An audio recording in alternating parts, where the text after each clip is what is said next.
জ্বালানি সংকটের মধ্যেই নতুন করে অচলাবস্থা তৈরি হয়েছে সিলেট বিভাগের 4টি জেলায়।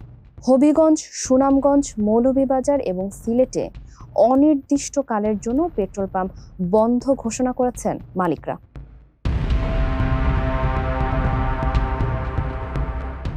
মালিকদের অভিযোগ, কয়েকদিন ধরে প্রশাসনের পক্ষ থেকে নানা ধরনের হয়রানি ও অযৌক্তিক চাপ সৃষ্টি করা হচ্ছে। এর প্রতিবাদেই রাত 11:30 থেকে ধর্মঘট শুরু করেন মালিক কর্তৃপক্ষ। ফলে হঠাৎ করেই জ্বালানির সরবরাহ বন্ধ হয়ে পড়ে এবং সবচেয়ে বেশি ভোগান্তিতে পড়েছেন সিএনজি চালক ও মোটরসাইকেল আরোহীরা।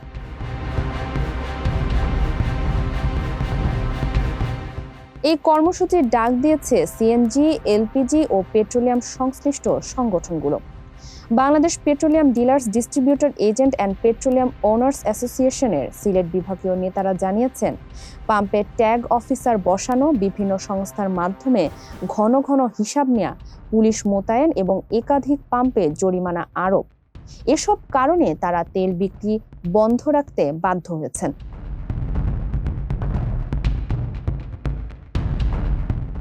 বিশেষ করে সুনামগঞ্জে পাম্পগুলো ইতোমধ্যে পুরোপুরি বন্ধ রয়েছে। মালিকপক্ষ জানিয়েছে, প্রশাসনের সঙ্গে নির্ধারিত বৈঠক থেকে সমাধান না এলে এই অচলাবস্থা দীর্ঘস্থায়ী হতে পারে। গত কয়েক ঘন্টা ধরে সিলেট বিভাগের পাম্প মালিক সমিতি ও প্রশাসনের ঊর্ধ্বতন কর্মকর্তাদের মধ্যে একটি রুদ্ধদ্বার বৈঠক অনুষ্ঠিত হয়েছে।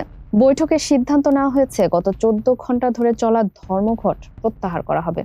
মালিক সমিতির নেতারা ইতোমধ্যেই সব পাম্পে বার্তা পাঠিয়ে দিয়েছেন এবং অল্প সময়ের মধ্যেই জ্বালানি তেলের সরবরাহ স্বাভাবিক হবে।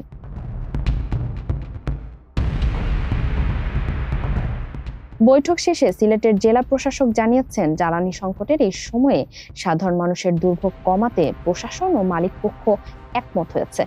মালিকদের আশ্বস্ত করা হয়েছে যে তাদের কোনো ধরনের অযৌক্তিক হয়রানি করা হবে না।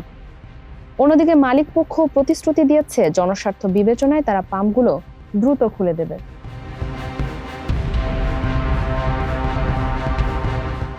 সাধারণ মানুষ এবং পরিবহন সংশ্লিষ্টরা আশা করছেন, ভবিষ্যতে এমন সংকট এড়াতে প্রশাসন ও মালিক পক্ষ নিয়মিত আলোচনা ও সমন্বয়ের মাধ্যমে সমস্যার সমাধান করবে। ফারিহা আহমেদ, মানবকণ্ঠ।